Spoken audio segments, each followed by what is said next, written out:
Hello everyone.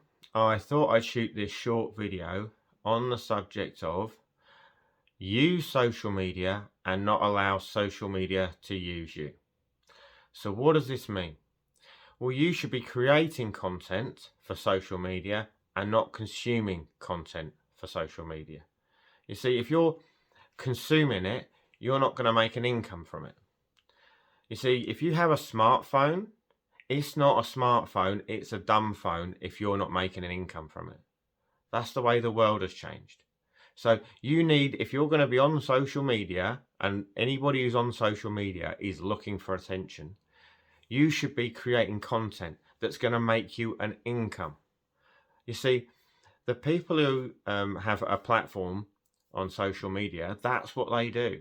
They create content to make an income, okay, and they don't look to consume it. If you're a consumer and you're constantly consuming, which is the idea of what the owners of social media are looking for, as many eyes on their platform as possible, because that benefits them. How about making that change and making that benefit you? Okay, because most people today are looking for an extra income.